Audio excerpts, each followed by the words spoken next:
Balapan sprint dan balapan utama GP Spanyol 2023 sama-sama diwarnai dengan red flag di pembukaan balapan. Balapan sprint pada hari Sabtu di Jerez harus dihentikan sejenak sesaat setelah start. Akibat sebuah insiden di tikungan kedua di lap pertama yang melibatkan Franco Morbidelli, Alex Marquez dan Marco Bezzecchi. Rider Monster Energy Yamaha bernomor 21 ini awalnya bersenggolan dengan Maverick Vinales sesaat memasuki tikungan 2, membuat rider Aprilia itu melebar. Kemudian Morbidelli mengambil sisi dalam lintasan, namun naas saat keluar dari tikungan 2 dia menyenggol Alex Marquez hingga membuat keduanya terjatuh di tengah lintasan.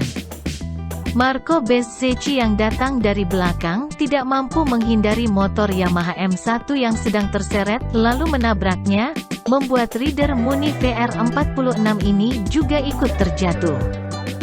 Di sisi lain Augusto Fernandez juga terjatuh di tikungan tersebut, bahkan rider gas-gas itu hampir tertabrak salah satu pembalap Repsol Honda. Akibat insiden ini bendera merah dikibarkan. Tanda balapan dihentikan sementara, dan para pembalap diharuskan untuk kembali ke garasi sebelum balapan dimulai kembali.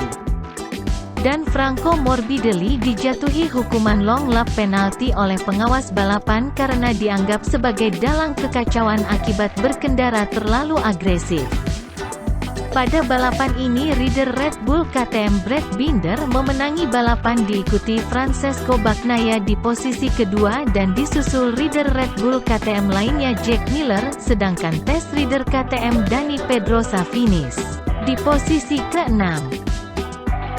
Saat balapan utama di hari Minggu, bendera merah kembali dikibarkan akibat insiden di tikungan kedua di lap pertama. Kali ini Quartararo memasuki tikungan di antara Marco Bezzecchi dan Miguel Oliveira.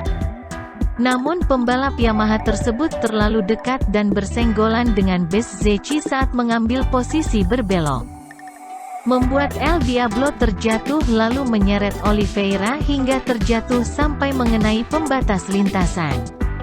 Pembalap RNF Aprilia tersebut tidak dapat melanjutkan balapan karena mengalami pergeseran bahu. Sedangkan Quartararo diganjar long lap penalti. Pada balapan utama Francesco Bagnaia memenangi balapan, diikuti rider Red Bull KTM Brad Binder di posisi kedua dan disusul rekan setimnya, Jack Miller di posisi ketiga. Saat balapan Bagnaia sempat mendapat hukuman dari pengawas balapan. Dia harus turun satu posisi karena melakukan overtaking yang beresiko terhadap Miller. Kini pembalap bernomor 1 ini kembali memimpin klasemen dengan 87 poin. Rider Muni VR46 Marco Bezzecchi di posisi kedua dengan 65 poin. Di posisi ketiga diisi oleh rider Red Bull KTM Brad Binder dengan 62 poin. Dan nasib apes harus diterima oleh Maverick Vinales, rantai motornya terputus kala melakoni putaran terakhir.